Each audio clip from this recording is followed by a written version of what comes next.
Hello student, स्वागत है आपका हमारी ई क्लासेस में।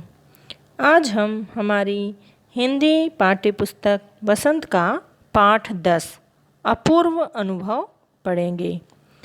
पाठ के शीर्षक से ही आपको समझ में आ रहा है कि इसमें किसी ऐसी घटना के बारे में बताया जा रहा है जिसमें हमें एक अभूतपूर्व अनुभव की प्राप्ति होती है।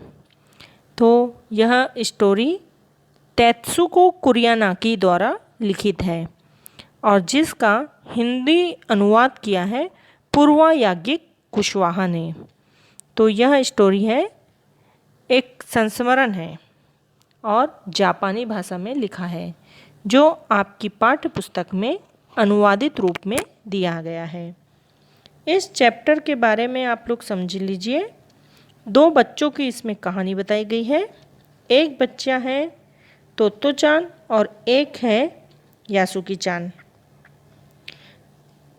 इस स्टोरी में हर एक बच्चे के पास अपना एक पेड़ होता है जिसको वह अपनी निजी संपत्ति मानता है और उस पर उसका पूर्ण अधिकार होता है। वह अपने पेड़ पर घंटों बैठता है और बढ़िया आनंद से उस पर रह सकता है। सभी के पास अपनी संपत्ति होती है और सब उस पर अपना आनंद पूर्वक उस पर जाके बैठते भी हैं। लेकिन यासुकी-चान जो बच्चा है वह पेड़ पर नहीं चढ़ पाता। क्यों नहीं चढ़ पाता, उसको क्या परेशानी थी, उसकी इस परेशानी में उसका साथ कौन देता है, ये सारी कहानी हम इसमें पढ़ेंगे। तो आइए इस अनुभव को हम भी महसूस करते हैं। तो शुरू करते हैं हमारा पाठ अपूर्व अनुभव। यह कथा मूलतः जापानी भाषा में लिखा गया एक संस्मरण है।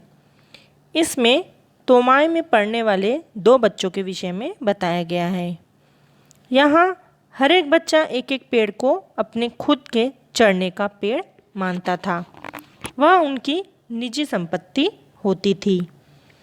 वहाँ किसी और को जाना हो तो बड़ी शिष्टता से पूछना होता था, क्या मैं अंदर आ जाऊँ? तोत्तो-चान का पेड़ मैदान के बाहरी हिस्से में कुहोनबुत्सु जाने वाली सड़क के पास था। ये देखिए चित्र में आपको दिखाई दे रही है, यही है तोत्तो-चान।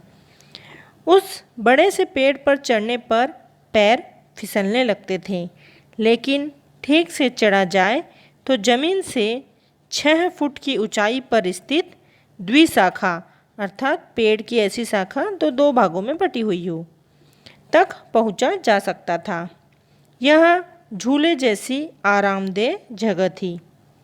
तोत्तो-चान अक्सर खाने की छुट्टी के समय या स्कूल के बाद उस पर चढ़ी मिलती। वहाँ से वह दूर आकाश में या सड़क पर आ जा रहे लोगों को देखती रहती थी। तोत्तो-चान ने सभागार में शिविर लगाने के 2 दिन बाद बड़े साहस का एक काम करने का फैसला लिया। उसने यासुकी-चान को अपने पेड़ पर आने का न्योता दिया। यासुकी-चान एक पोलियोग्रस्त बच्चा है। वह किसी पेड़ को अपना नहीं मानता था क्योंकि पेड़ पर चढ़ना उसके लिए असंभव था। ये देखिए चित्र में आपको यासुकी-चान दिखाई दे रहा है। तोत्तो-चान और यासुकी-चान के इस कार्यक्रम का पता दोनों में से किसी के माता पिता को न था। यदि उन्हें पता होता तो दोनों को डांट पड़ती। इस प्रकार उन्होंने चोरी छुपे यह पूरा कार्यक्रम निर्धारित किया था पेड़ पर चढ़ने का। तोत्तो-चान ने घर से निकलते समय माँ से झूठ कहा कि वह यासुकी-चान के घर जा रही है। यही कारण था कि उसकी माँ की नज़रों में नहीं देखा। वह अपने जूते के फीते पर निगाहें गड़ाई रही। अब वह अपनी माँ से झूठ बोल के जा रही थी तो उसने माँ की तरफ न देखकर सिर्फ अपने जूतों को देखते हुए कहा कि मैं यासुकी चान के घर जा रही हूँ। रॉकी उसे छोड़ने स्टेशन तक आया तो आखिरकार उसने उसे बता ही दिया कि वह क्या करने जा रही है। स्कूल पहुंचने पर मैदान में उसे यासुकी चान मिला।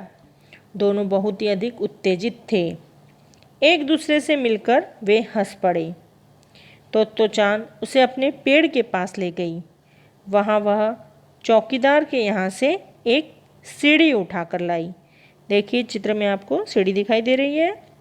उसे तने के सहारे से लगाकर द्विशाखा तक पहुँचाया। ये चित्र में जो द्विशाखा दिख रही है तो उसमें उसने सीढ़ी को उस शाखा के सहारे लगा दिया। स्वयं कुर्सी के सहारे ऊपर चढ़कर उसने सीढ़ी पकड़ ली और यासुकी चान को ऊपर चढ़ने के लिए कहा। लेकिन यासुकी चान के हाथ पैर इतने कमज़ोर थे कि वह पहली सीढ़ी पर भी बिना सहारे के नहीं चढ़ पाया। तोत्तो चान नीचे उतर आई और उसे पीछे से धक्का देने लगी ताकि वो ऊपर चढ़ सके, लेकिन वह स्वयं इतनी छोटी थी कि वह यह न कर सकी। इतना प्रयत्न करने के बावजूद जब वे सफल नहीं हुए तो दोनों निराश हो गए। लेकिन तोत्तो चान को एक और योजना सोची। अब उसने क्या किया, वह फिर चौकीदार के छप्पर की ओर गई और वहाँ से तिपाही सीढ़ी घसीट लाई। तिपाही मतलब जिसमें 3 पैर हो। पसीने से लथपथ उसने तिपाही सीढ़ी को द्विशाखा से लगा दिया और यासुकी चान को सहारा देकर धीरे धीरे सीढ़ी पर चढ़ाया।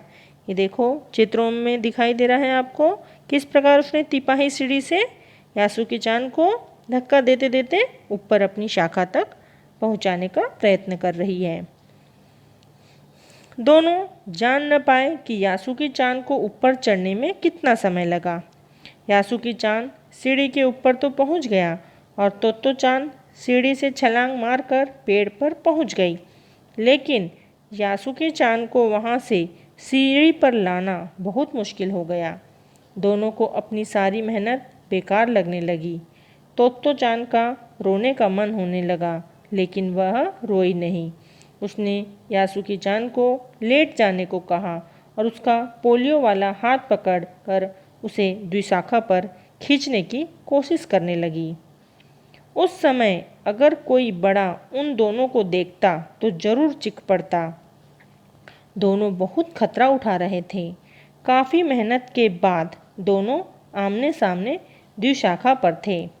पसीने से लथपथ तोत्तो चान ने सम्मान से यासुकी चान का अपने पेड़ पर स्वागत किया। यासुकी चान ने झिझकते हुए मुस्कुराकर पूछा, क्या मैं अंदर आ सकता हूँ?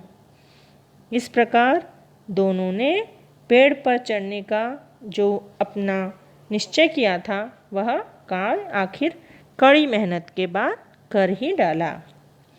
उस दिन यासुकी चान को एक नई दुनिया की झलक दिखाई दी।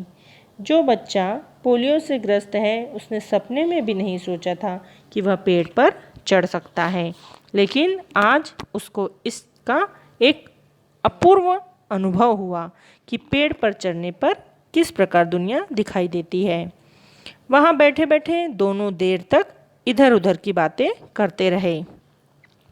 यासुकी चान ने उस दिन पहली बार तोत्तो चान को टेलीविज़न के बारे में बताया, जिसके बारे में उन दिनों कोई नहीं जानता था। यासुकी चान को उसकी अमेरिका में रहने वाली बहन ने टेलीविज़न के बारे में बताया था। यासुकी चान और तोत्तो चान पेड़ पर बैठे बेहद खुश थे। यासुकी के लिए पेड़ पर चढ़ने का यह पहला और आखिरी अवसर था। आखिरी हम इसलिए कह सकते हैं क्योंकि यह कार्य बहुत कठिनाई वाला था और आपने देखा इस कार्य को करने में उन्हें कितनी परेशानी मोल लेनी पड़ी और साथ ही बहुत ही खतरा भी उठाना पड़ा। अगर एक पैर इधर उधर हो जाता और वो फिसल जाते तो कुछ भी हो सकता था, लेकिन दोनों ने जो इतनी मेहनत करके पेड़ पर चढ़ने का निश्चय किया था आखिर उसमें सफल हो ही गए और इस प्रकार दोनों को एक अपूर्व अनुभव की प्राप्ति हुई। लेकिन यह कार्य बार बार नहीं किया जा सकता था। इसीलिए कहा जा रहा है कि यह यासुकी चान के लिए पेड़ पर चढ़ने का पहला और आखिरी मौका था। इस प्रकार हम इस पाठ को समझ गए हैं। आपको बच्चों अच्छे से इस चैप्टर को फिर से एक बार पढ़ना है और सारांश को अच्छे से एक दो बार और सुनकर समझ लेना है। बहुत ही सरल और एकदम साधारण सा पाठ है। इसमें समझने में आपको कोई भी परेशानी नहीं होनी चाहिए। फिर भी अगर आपको कोई भी प्रॉब्लम हो तो आप उसे पूछ सकते हैं और इसके भी नोट्स के माध्यम से जो भी आपको प्रश्न उत्तर भेजे जा रहे हैं उन्हें आपको अपनी कॉपी में सुंदर अक्षरों में लिख लेना है। ये सारे पाठ कॉपी में उतार लेने के बाद आपको सभी प्रश्न उत्तर अच्छी तरह से याद हो जाने चाहिए, क्योंकि ऑनलाइन टेस्ट के माध्यम से हम आपकी समय समय पर परीक्षा भी ले रहे हैं। इसलिए आप अपनी तैयारी बहुत अच्छे तरीके से करिए और जहाँ भी कुछ भी प्रॉब्लम हो आप हमसे पूछ सकते हैं। ओके, धन्यवाद बच्चों।